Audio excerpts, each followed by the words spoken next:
강남 쪽 재건축 가지고 있는 분들은 다 공감하실 거예요. 서울시가 공식적으로는 우리가 이주 때문에 지연시켰다란 말은 안 하는데 죄다 이주 대란 나올까봐 다 지연시킵니다. 분당, 일산 여기 한꺼번에 이주하면 어떻게 될까요? 전세 폭등을 하겠죠. 그런데 저는 여기서도 폭등을 하더라도 이주를 확 시켜야지 순차 개발 이거 얘기 나오는 순간 전 다 망했다고 봅니다.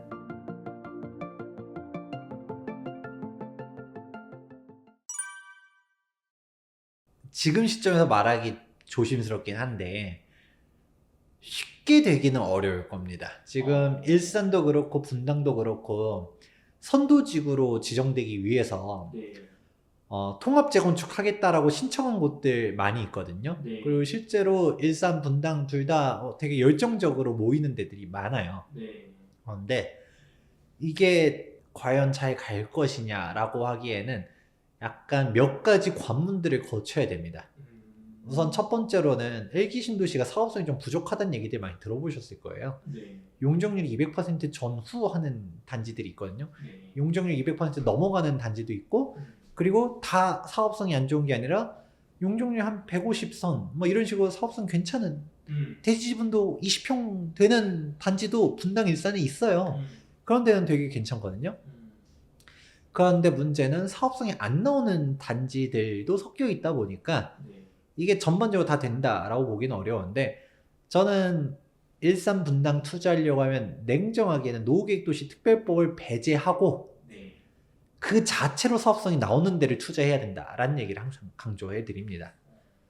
왜냐면 일산이라 해서 다 안 좋은 게 아니라니까요. 일산도 사업성 괜찮은 데들 오히려 용적률로만 보면 일산이 대지분 괜찮은 곳들이 꽤 있어요. 그런 단지들로 투자한다든가 그런 식으로 가지 일산 좋아요, 분당 좋아요가 아니라는 얘기를 먼저 1차적으로 해드리고요. 그 이유는 사업성이 안 나오는 곳들이 자꾸 재건축이 못 가요 라는 얘기들이 나오다 보니까 노후계획도시 특별법이 최근 국회 통과를 하고 또 시행령 이제 공고까지도 나왔거든요. 내용들을 제가 쭉 한번 봐보니까 참 애매모호한 것들이 있습니다. 바로 어떤 사항이냐면 용적률 인센티브를 많이 주겠다라고 말은 합니다. 용적률 최대 500% 주겠다 뭐 이런 말들을 하는데 문제는 용적률 500% 주는 게 공짜가 아니라는 데 있죠. 분명 기부 체납하고 임대주택 지으라고 하고 공공시설 늘리라고 하고 이런 얘기들이 나올 가능성이 99%. 왜냐면 솔직히 역지사지로 생각해보면 얘네는 용적률 500 그냥 주고 공짜로 해준다면 과도한 특혜다 뭐 이런 얘기도 할 거 아니에요.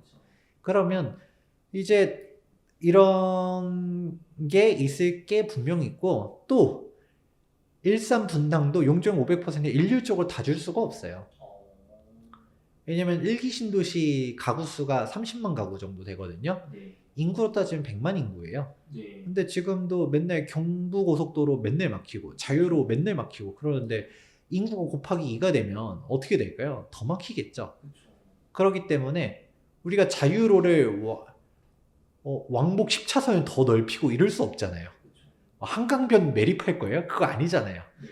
뭐 그럴 수밖에 없기 때문에 이게 한계가 있죠. 그래서 분명 실제로 법 내용을 보게 되면 힌트들이 있어요. 역세권 중심적으로 용적 인센티브를 줄 가능성이 높습니다. 그러면 분명 인센티브를 못 받는 단지들이 역차별 논란이 나올 가능성이 있고 그럼 그 사람들을 달래주기 위해서도 쟤네들한테 과도한 특혜 시비가 안 붙으려면 여기는 기부 체납도 이렇게 하고 이런 얘기들 할 수가 있는데 당장 공공재건축이 왜 망했는지를 생각해보면 좋아요. 공공재건축 용적률 500% 주겠다. 인허가 빨리 해주겠다. 이런 얘기 있었지만 공공재건축 어디 되는 것 생각나는데 하나라도 있나 답변해보세요 라고 하면 한 군데도 공공재건축이 제대로 가는 데가 없어요. 왜냐면 주민들 입장에서 차 떼고 포 떼고 남는 게 없다 라는 생각을 하는 거거든요. 그런 것처럼 이게 정부가 특혜를 줄 거면 진짜 저는 객관적으로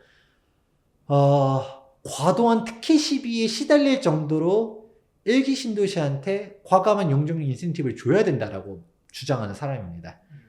오히려 막 이것저것 재면서 다른 사람들 이렇게 반대하겠지 하면서 빼는 게 아니라 제대로 밀어줘야 음. 정비가 되는 거고, 그러니까 또 그런 분들 있잖아요. 일본 좋아하시는 분들. 네. 그 일본 사례를 들게 되면 일본의 일기 신도시격 위치에 있는 데가 타마뉴타운이라고 있어요. 네. 거기 보면 역세권 주변만 정비가 돼 있고요. 네. 비역세권들은 다 노인들 천국입니다. 아. 다 오래돼가지고 정비가 안 돼요. 이제 와서 정비하려고 하면 그냥 나이가 다 80 넘어가서 나 이제 죽을 날도 얼마 안 남았는데 뭐 그냥 살래 이런 얘기하고, 실제로 지금도 일산 분당도 보다 보면 너무 노인이 많은 세대들은 정비 사업하기 어렵단 말들도 있거든요. 왜냐면 분담금들을 내고 뭐하고 할 때 이런 조금 적극적인 동의와 참여가 필요한데 전체 조합원들 75% 동의율이 필요해요. 그런데 노인분들은 제가 그분들을 폄하하는 게 아니라 뭐 어쩔 수 없죠. 내가 그냥 편안하게 지금 잘 살고 있는데, 아니 내가 살아봤자 얼마나 더 산다고. 지금 재건축하면 솔직히 지금부터 출발하면 15년이거든요. 네. 조합 설립으로부터 10년이에요. 네. 그런데 지금 동의율도 안 거친 상태야. 정비구역도 지정해야 돼. 그러면 15년은 보는 게 사실 리저너블합니다. 그러면 내 15년 뒤에 내가 입주해서 뭐 할 수 있나 생각들을 하게 되고, 또 분담 금액 얘기 나오고 시작하면 하지 말자는 얘기들을 할 수밖에 없거든요. 그분들은. 그렇다 보니까 반대가 또 많을 수밖에 없어요. 그러니까 그런 식으로 가다 보니까 사실 신축이 된 곳들은 역세권 주변에는 아직도 젊은 층들이 있지만 비역세권 지역들 같은 경우는 젊은 층들이 걸로 안 갑니다. 워낙 분위기가 다운돼 있고, 그리고 소비력이 확 떨어지게 되니까 거기는 상업시설들도 없어요. 그렇게 되면 완전 슬럼가처럼 바뀌어서, 그래서 저는 오히려 진짜 특혜 시비가 붙을 정도 지원해줘야 된다고 보는 게, 지금 정비를 하려면 지금이 마지막 골든타임이다. 그러면 다른 데들에서 아씨 뭐 저기 일산 뭐 분당에만 저렇게 과도하게 특혜를 주냐라고 해도 그렇게 해줘야 정비가 되지, 지금 정비를 못하면 안 되는 거고, 또 마지막 난관이 그런 걸 다 해준다 하더라도 이주 대책을 제대로 수립 못하면 산으로 갑니다. 강남 쪽 재건축 가지고 있는 분들은 다 공감하실 거예요.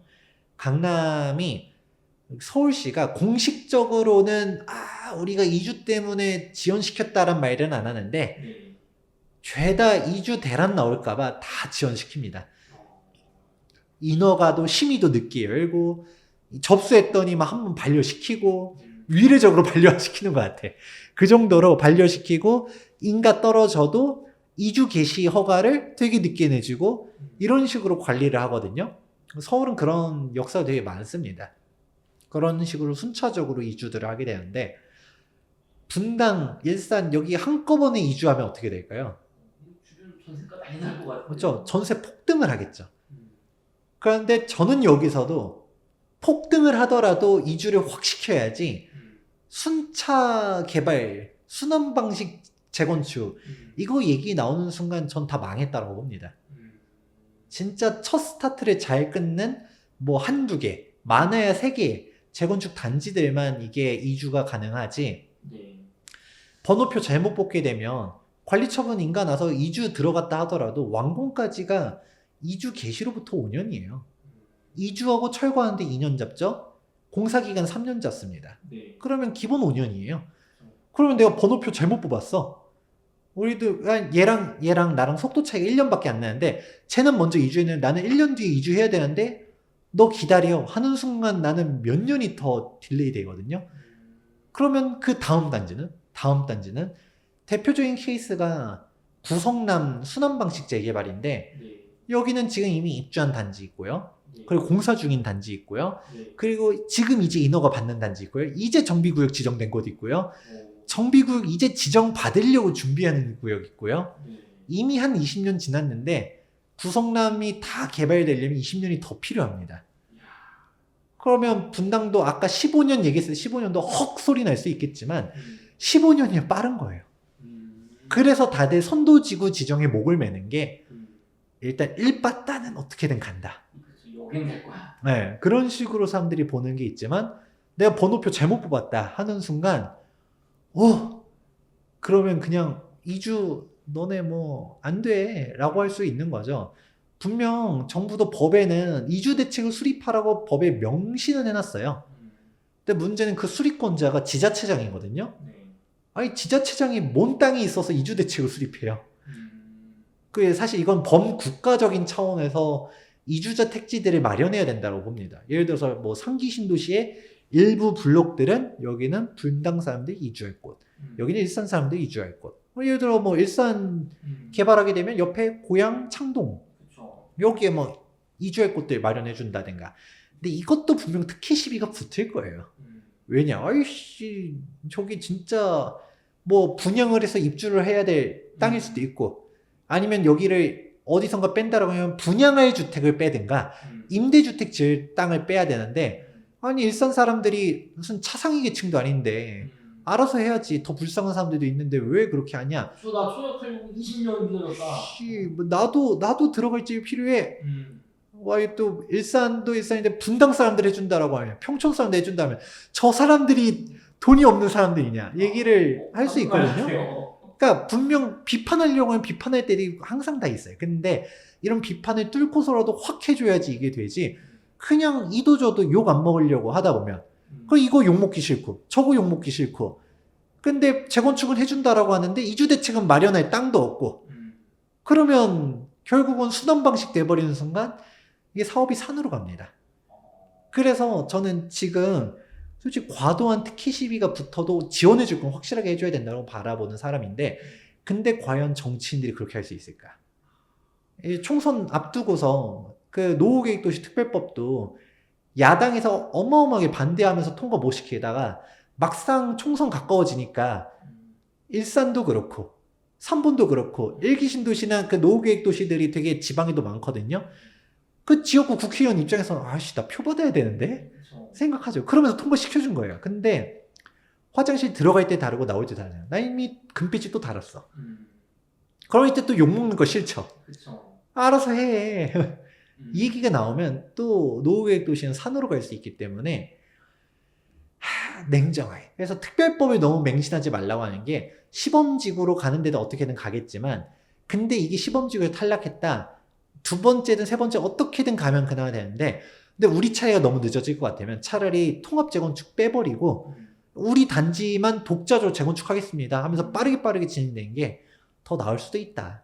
특별법 없어도 우리 할 수 있다. 그렇죠. 그러니까 특별법이 없어도 사업성이 나오는 재건축 지역들을 들어가라. 네. 분당 당연히 아무래도 전반적으로 될 가능성이 높지만 일산도 사업성이 좋은데 일산도 킨텍스 주변은 비싸잖아요. 그쵸. 킨텍스 신축 가격이 있으니까 그런데 주변이나 역세권이나 그래도 우리는 하겠습니다 라는 위지가 강한 데들은 분담금 내더라도 어떻게 빠르게 가는 게 신축을 받으면서 희소성을 갖춰야 되는데 어물쩡 정부의 대책만 기다리고 이렇게 되다가는 어려울 수 있다라는 얘기들을 합니다. 뭐 1차적으로는 용적률 얘기를 많이 하고요. 용적률을 뭐 많이들 아실 거라고 생각하는데 동일 대지 면적 대비 연면적 비율이에요. 그러면 똑같은 바닥 면적에서 얼마나 높게 지을 수 있느냐. 네. 정확하게는 높게는 중요하지 않고요. 많이 지을 수 있느냐가 핵심이죠. 그러니까 일반 분양 세대수를 결정지을 수 있는 요소라고 볼 수 있는데 그런데 이게 너무 추상적이잖아요. 네. 그래서 좀 이거를 평균 대지 지분으로도 많이들 얘기를 해요. 그러니까 내가 이 대지 지분도 또 그렇게 얘기하면 또 막연하신 분들이 있을까봐 기준점을 하나 알려드리자면 대지 지분 12평을 일단은 기준으로 보셔야 돼요. 12평 대지 지분. 참고로 이 12평이 사업성이 나온다는 얘기가 아니라 네. 이 12평이 의미하는 게 무엇인지를 알 필요가 있습니다. 우리가 33평의 신축 아파트를 짓게 되었을 때 평균 대지 지분이 12평 전후로 합니다. 조금 대지 지분 낮은 데는 11평도 있고요. 많은 데는 13평도 있고 12평이 기준이다 라고 보면 되는데 그러면 대지 지분이 상계동, 중계동 이런 데는 12평 이하인 데들도 있어요. 그러면 냉정하게 모든 사람들이 33평형으로만 만든다고 했었을 때 그 일반 분양이 하나도 없는 것을 떠나서 예를 들어 대지 지분 평균 대지 지분이 10평이다. 그럼 33평도 못 만든다는 얘기예요. 원 조합원들 33평도 못 만든다. 네. 그런 게 현실이고 네. 그럼 대지 지분이 예를 들어서 뭐 15평이다라고 해도 썩 훌륭한 건 아닌 게 우리가 33평형을 일단 다 가고 40평대 일단 생각도 안 할게요. 30평대로만 다 가고도 일반 분양이 얼마를 더 만들 수 있느냐를 네. 가는 게 그 대지 지분인 거죠. 그래서 보통 우리가 대지 지분 진짜 강남에서 뭐 반포동 이런 주공 아파트 5층짜리 이럴 때는 대지분 30평형도 넘어가는 애들이 있었어요. 여기는 1+1도 받고 분담금도 낮고 이런 식으로 분담금이 낮는 게 아니라 없었죠. 우리 환급 받고 이런 재건축이었던 반면 지금 대지분 20평대는 지금 공사비 트렌드를 보면 예전에는 큰 평수도 분담금 없이 간다라고 얘기했지만 좀 낼 수도 있겠다라는 생각들은 좀 하고 있어도 그래도 갈 수는 있는 사업성. 근데 대지분이 20평도 안 된다라고 하면 고민을 좀 해봐야죠. 그래도 우리가 대지지분이 낮아도 입지가 좋으면 어떻게든 갈 수 있어요. 대표인 케이스가 음마아파트가 대지분 15평이거든요. 근데 음마아파트 사업성 논란은 계속 있긴 해요. 그래도 음마는 어떻게든 되죠. 왜? 레미안 대치팰리스 가격이 몇십억씩 하잖아요.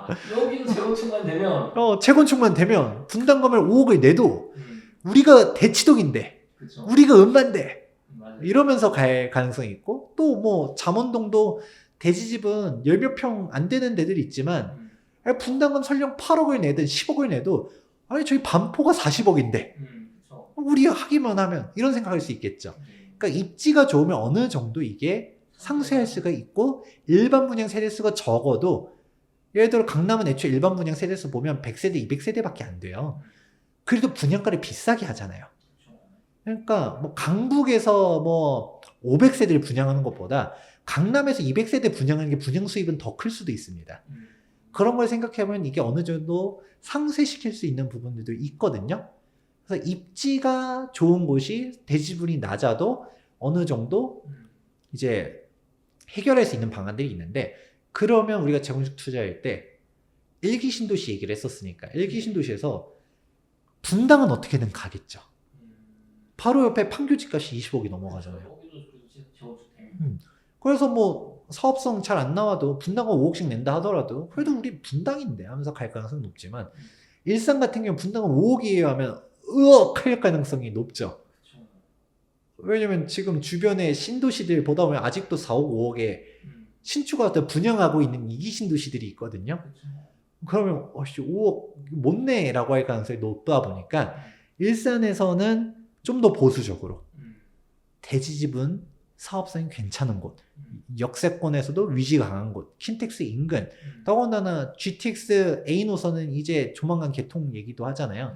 과연 얼마나 파급 효과가 있을지는 뚜껑을 까봐야겠지만 네. 뭐 그래도 킨텍스는 이제 GTX도 뚫리기 때문에 그런 주변은 어떻게든 재건축 니즈가 더 높겠죠. 네. 그런 식으로 보는 거로 구별할 필요가 있다. 그러면 나머지 중에서는 이제 일산, 분당, 삼봉, 평촌, 중동 이렇게 5대 신도시인데 다음으로는 평촌이 그래도 평당가도 높고 주변 가격대들이 높으니까 여기가 그나마 이제 조금 노려볼 수가 있는데 당장 평촌 같은 경우도 말들이 조금 있어요. 리모델링이랑 재건축 맨날 또 말들이 나오는 것들 보게 되면 일단은 좀 냉정하게 보면서 잘 검토하셔야 된다라고 말씀드리고 싶네요.